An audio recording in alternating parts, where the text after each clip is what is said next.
विषय चल रहा है जीव, ईश्वर और प्रकृति।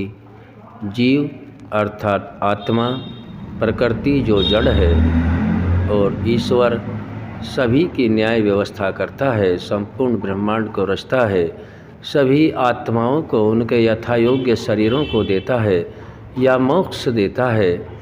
यह परमात्मा का मुख्य कार्य है। परमात्मा का मुख्य विषय आत्माओं की उन्नति के लिए, मोक्ष का रास्ता तय करने के लिए जो ज्ञान दिया है उसका नाम वेद है।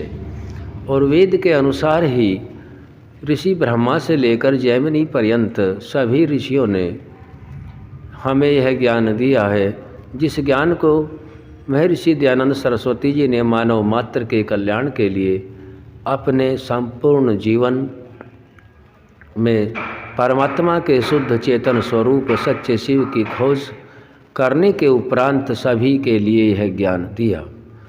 और इस ज्ञान के आधार पर ही प्रत्येक आत्मा उन्नतियों को प्राप्त होता है। घ्राण इंद्रिय जो नासिका में है, इसमें जो कार्य शैली है, ये जो नासिका हम सभी देखते हैं जो स्थूल रूप में है, यह घ्राण इंद्रिय नहीं है। यह नासिका जिसमें दो छिद्र हैं, जिनसे हम श्वास लेते और बाहर छोड़ते हैं, जिनसे श्वास को एक नाक से लेकर के दूसरे में निकालते हैं, ऐसे जल की क्रिया भी करते हैं, एक नाक से डालते हैं दूसरी नाक से निकालते हैं। यह नाक जो स्थूल रूप में है इंद्रिय नहीं है, यह तो घ्राण इंद्रिय का साधन है। घ्राण इंद्रिय तो अति सूक्ष्म है, जिस सूक्ष्म घ्राण इंद्रिय के तेज के कारण यह नासिका कार्यरत है। और वह घ्राण इंद्रिय भी जो सूक्ष्म है स्वयं कार्य नहीं करता है, मन के आदेश से कार्य करता है। और मन भी प्रकृति का बना हुआ होता है, मन भी स्वयं में जड़ है, क्योंकि यह मन भी सत्व रज तम से आगे चल कर के जो तत्व बनते हैं, महतत्व, अहंकार, पांचों तन मात्राएँ, ज्ञानेंद्रियाँ, कर्मेंद्रियाँ आदि जितने भी बनते हैं उन्हीं में से है। और यह बना हुआ है। जो वस्तु पदार्थ बने हुए होते हैं उनका एक दिन विनाश भी होना तय है। केवल आत्मा और परमात्मा ये सदा से हैं, सदा रहेंगे, इनका कभी निर्माण न होगा। और प्रकृति से जितने भी पदार्थ बने हुए हैं, हमारी घ्राण इंद्रिय भी उसी से बनी हुई है, और घ्राण इंद्रिय का साधन भी उसी प्रकृति से बना हुआ है। और घ्राण इंद्रिय जिसके आदेश से कार्य करती है, मन भी उसी प्रकृति के सत्व रज तम कणों यो से मिलकर के बना हुआ है। और इसके अंदर तीनों गुण, सत्व भी, तम भी और रज भी, तीनों गुण विद्यमान है, जो आत्मा और परमात्मा के बीच की कड़ी है।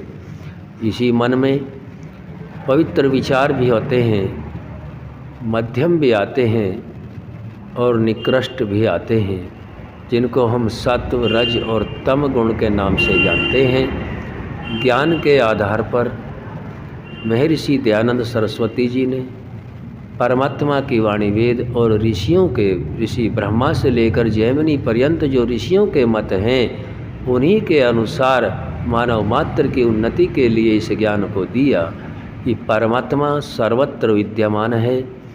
वह हमें अर्थात हम आत्माओं को, जो यह शरीर और शरीर के अंदर जितने भी तत्व हैं, ज्ञानेंद्रियाँ, कर्मेंद्रियाँ, प्राण, अपान जितने भी हैं, इन सभी से कार्य लेते हैं। और इन कार्यों के लेने के पश्चात जो संस्कार बनते हैं, उन संस्कारों के आधार पर हम सभी आत्माओं को शरीरों में जाना होता है, जिसका न्याय परमपिता परमात्मा करते हैं।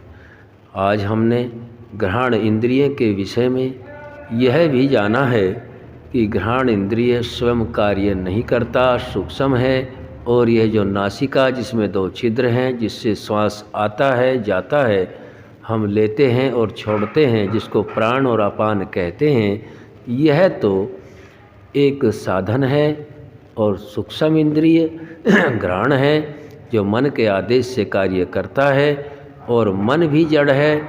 मन में चेतनता आत्मा के गुणों की वजह से आती है और इसका कर्ता और भोक्ता केवल आत्मा होता है। ये मन, सूक्ष्म इंद्रिय घ्राण और स्थूल हमारा ये तत्व जो नासिका दिखाई देती है, ये तो केवल आत्मा के लिए कार्य करने के साधन हैं। जो भी ज्ञानी व्यक्ति होगा, ऋषियों के संपर्क में होगा, परमात्मा के नज़दीक होगा, अपने किसी साधन से कोई गलत कार्य में नहीं धकेलता। यह बुद्धिमानी महर्षि दयानंद सरस्वती जी ने हम सभी को विद्या, विज्ञान, तर्क और प्रमाण और अनेक ग्रंथों का अध्ययन करने के उपरांत मानव मात्र के कल्याण के लिए यह ज्ञान दिया कि हम सभी अपनी उन्नतियों के लिए प्रत्येक तत्व जो परमपिता परमात्मा ने दिए, जो निष्प्रयोजन नहीं है, उनसे पवित्र कार्य करते रहें और अपनी उन्नतियों को प्राप्त होते रहें।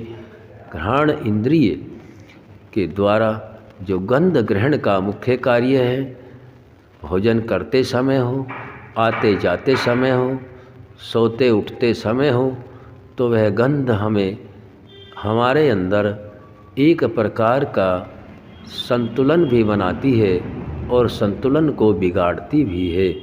हमें वह संतुलन पवित्रता के आधार पर बनाना है, ज्ञान के आधार पर बनाना है। उसी गंध को ग्रहण करें जो हमारी उन्नति में सहायक है, जिससे कोई भी क्लिष्ट संस्कार न बने। आज फिर हमने घ्राण इंद्रिय के विषय में जाना है। आगे का विषय फिर रखा जाएगा। ओम सम।